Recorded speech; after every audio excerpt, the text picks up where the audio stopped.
not reading, we are continuing on the teaching, and I am doing part 2 of why men need to heal. And today I am continuing on the promise I gave you that today's video is going to be about what a healed man look like, or what does it mean to be a healed man. You know he is healed when you see whatever signs, and I'm just going to touch on those. And once again, just to remind you, this is a topic that I approach with great reverence and respect and humility.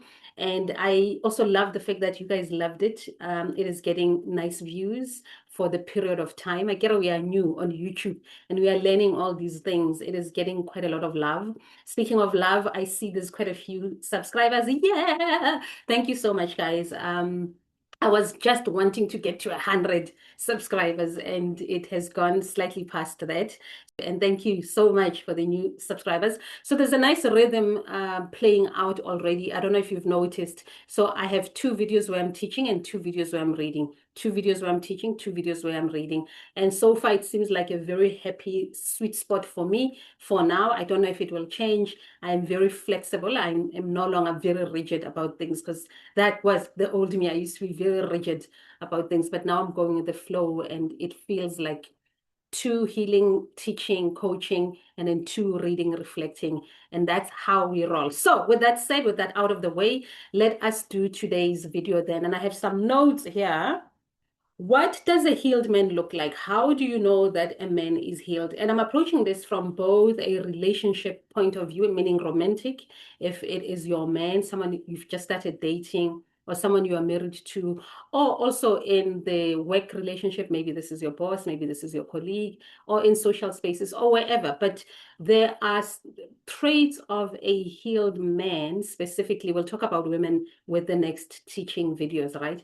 Because we need to talk about why women need to heal and what a healed woman looks like.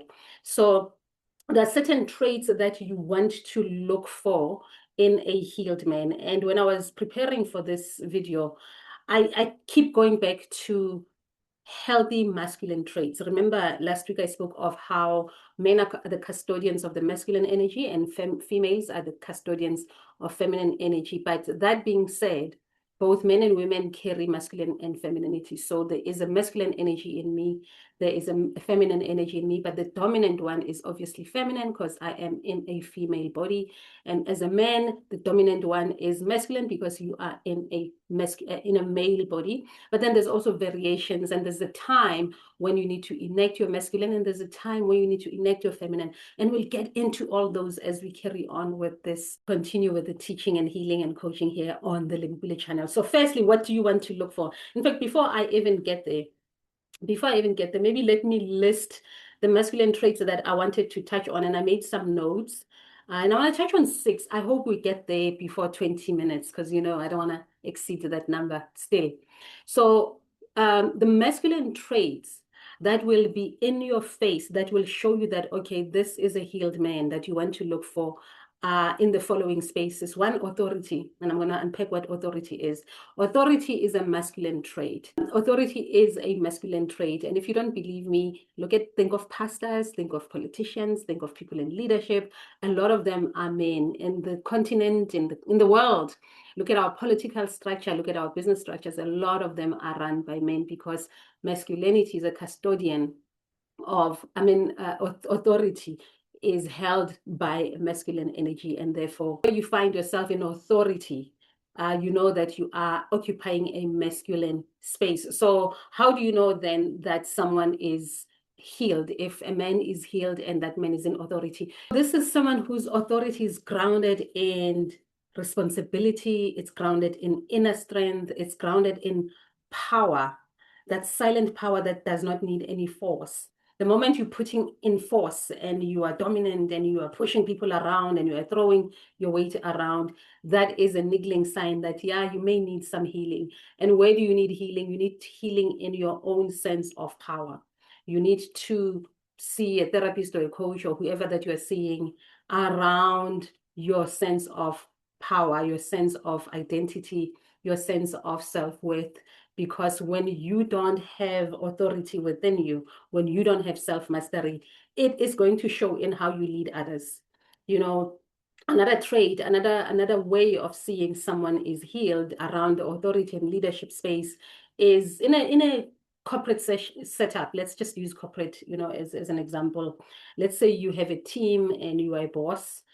Whenever your department does well or your division does well, a healed guy, a healed leader will never take credit. Will never take credit. This is not about false modesty. This is about deep, deep humility. Humility has a lot of power in it. I mean, think of that Nelson Mandela.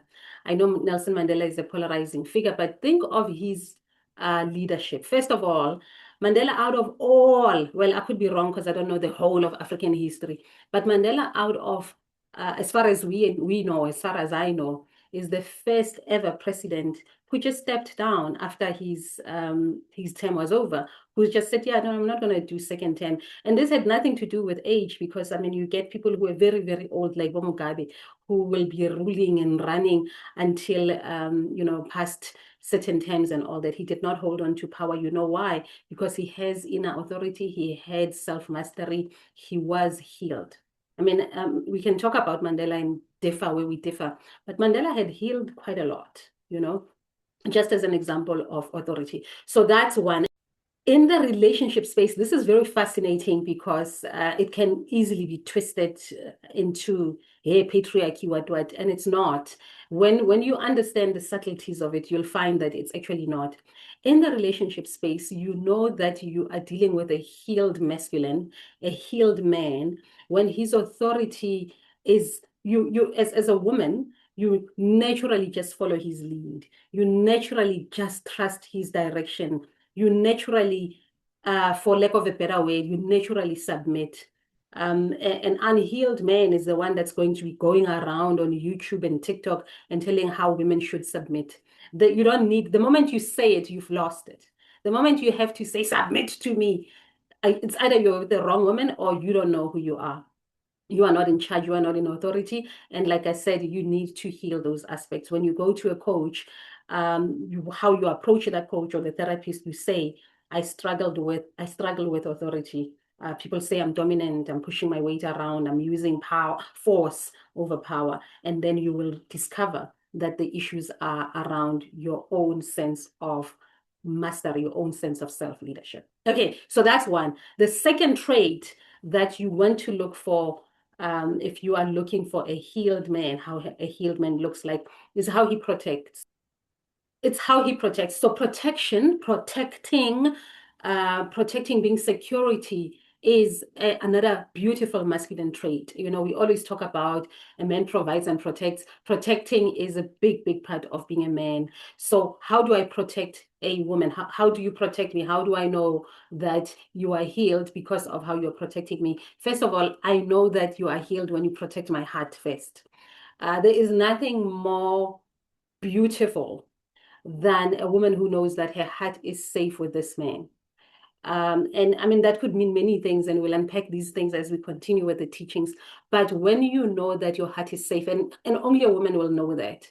And I'm talking here in heterosexual relationship. A woman knows when her heart is safe with a man, because then that means that guy understands his role in protecting your emotional well-being.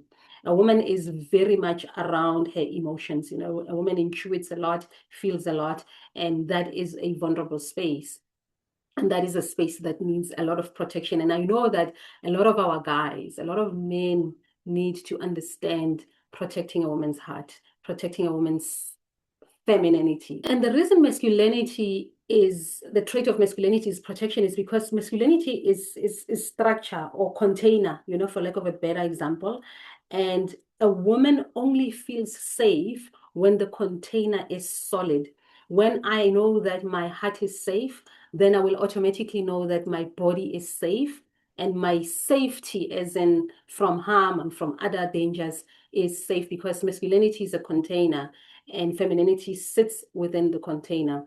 Which is why a lot of women don't step into their femininity these days, because we are not safe. Femininity needs safety.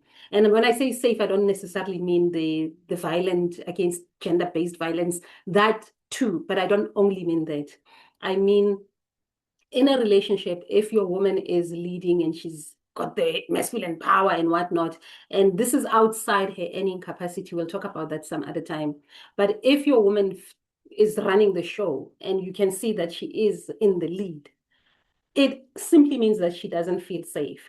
Whether that safety is that sense of being unsafe is brought on by you or it's part of her own issues that she needs to heal is neither here nor there. The point is when a woman is not in her feminine, it means she feels unsafe.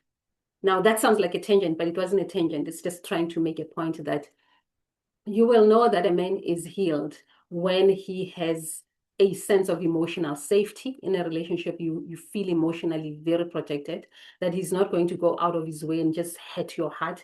And obviously, he's not going to let harm come to you, harm from anyone. It could be his family members, it could be his friends, it could be his children. He protects you and he protects your emotional safety and your physical safety and all that. When he's unhealed, that protection comes also as possessiveness, aggression, and controlling. That needs healing. Okay, now the third trait of a man who is healed, a man whose masculinity is restored, is going to show up as stability. They give you a sense of stability, which obviously talks to that protection as well. So these build into each other: authority, protection, stability. Masculinity is very steady. Masculinity is very firm. Masculinity is the structure. It is steady. Femininity is, winding. Last week I used the sun as one of a trait of masculinity. It's very reliable, very dependable. Femininity is the moon, and you can see the moon has phases. The moon sometimes rises this side, and then sometimes it's on this side, sometimes it's small, sometimes it's big, sometimes it disappears. It has moods, it's moving, it's fluid. Masculinity is very steady. It's very firm.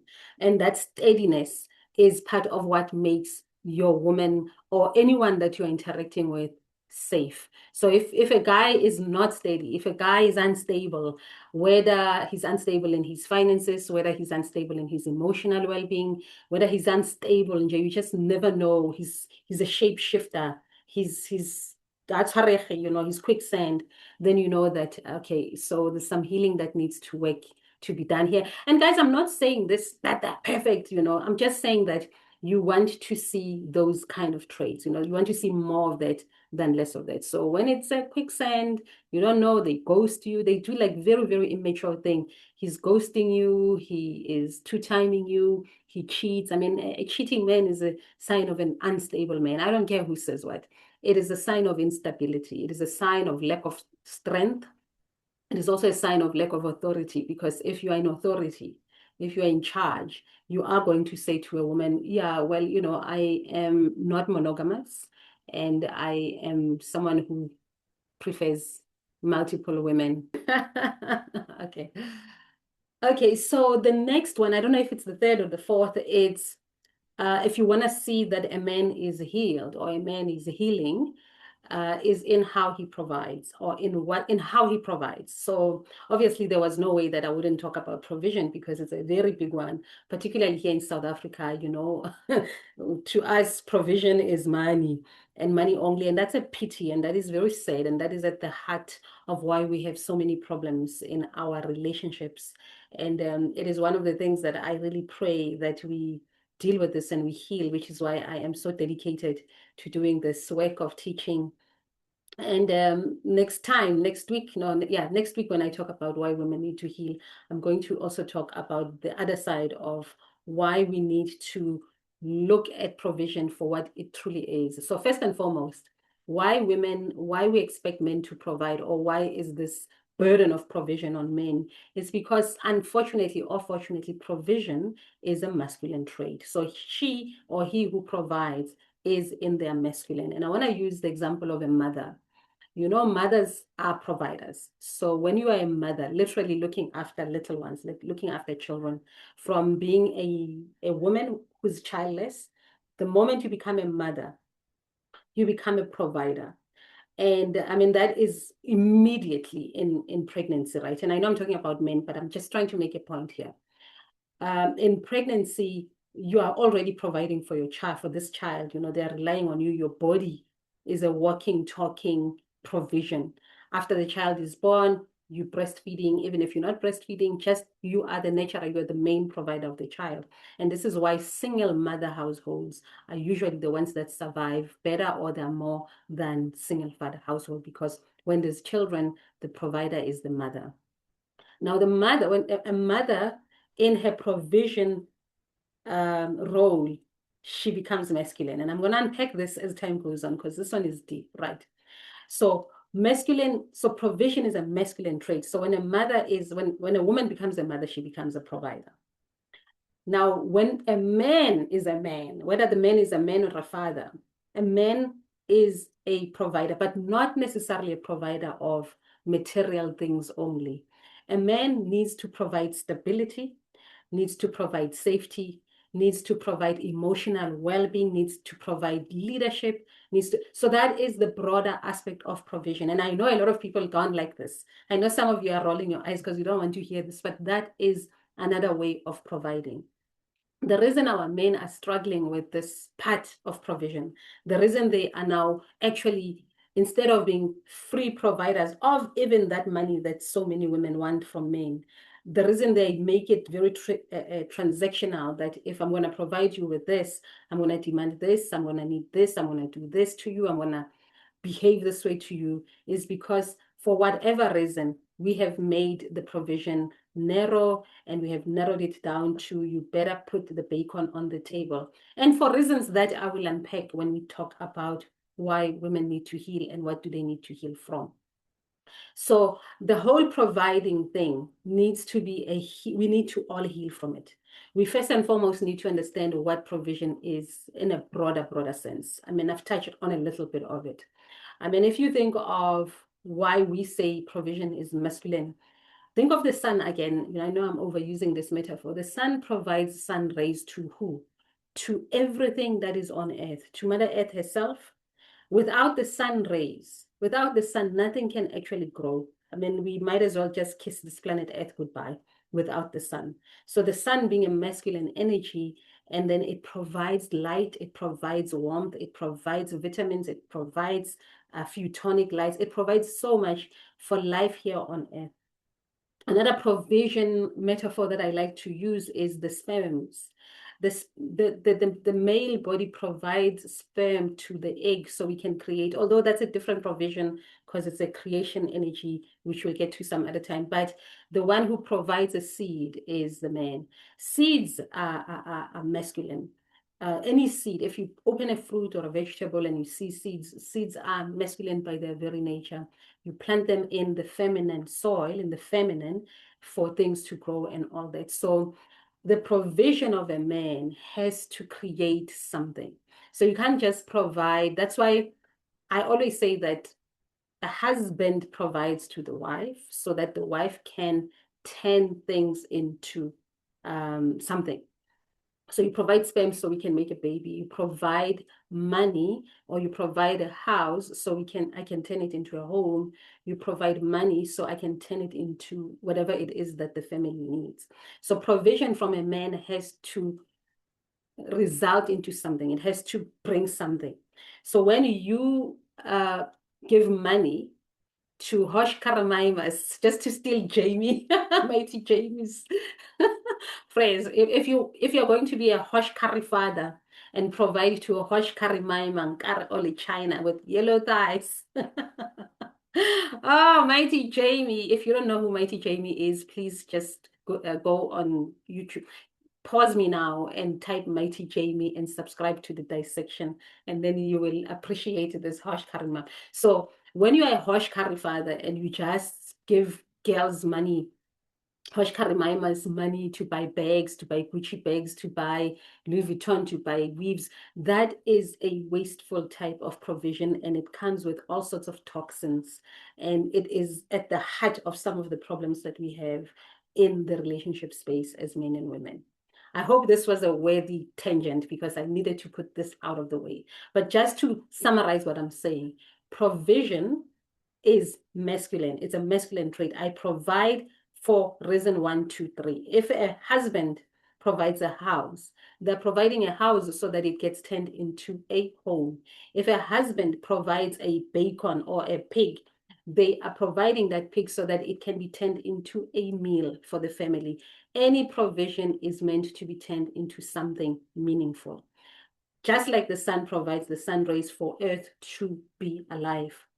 When a mother provides, they're providing to their children to raise them, which is why in a relationship, if the woman is the one that is providing for the family, if she's the one that is providing, and we are dealing with a unhealed man or unhealed woman even, the man does not become, the man does not understand how else to provide, because that one is providing and we've reduced the provision to money only, and a man turns into a child because the woman has assumed the provider masculine role, and in a relationship space she becomes the mother. So she literally infantilize the man. They don't feminize the man, they infantilize the man. And you know, I knew that this would happen. It's very difficult to talk about masculine and feminine masculinity only without talking about femininity. But I hope I made this point because I really wanted to make this point. And let's see if we have on my notes here, if I have other things that I want to add.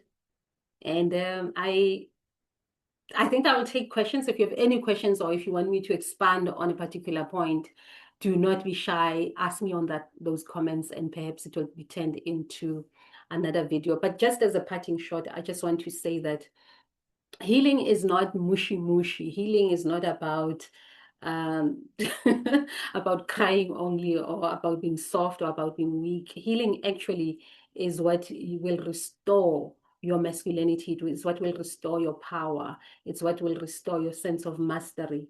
It's what will restore you and show you things that you would have never ever seen had you not embarked on a healing journey. And what is a healing journey really? It's just about saying, these are the things I'm struggling with. I'm struggling with 1, 2, 3, 4. Can someone please help me? You know, it doesn't actually even have to be a full-on one-on-one with someone you know. You could just follow some coach here on YouTube, but you can't just listen only. You have to do what they ask you.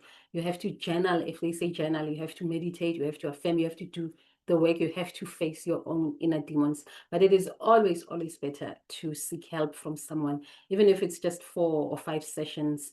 It goes a whole long way towards your healing. Once again, I hope that this was helpful. And like I said, if you need more, just let me know. Let me know what you need. I can go very, very, very deep. And I can also bring it up, you know, to relatable levels. So I just want to get a sense of what is your appetite. So hit me on the comments and ask me questions, and we'll take it from there. If you want more, if you want deeper, the place that I always recommend is for you to please join me on my Patreon, join my community there. And if you want specialized attention, you can book a session with me. The details are somewhere on the video, as you can see. I will see you next time, and we are reading. Next time we are reading from the memoir. I love this rhythm. We read two videos we read, 2 videos we teach. I'll see you next time. This is my story. I cannot wait to hear yours.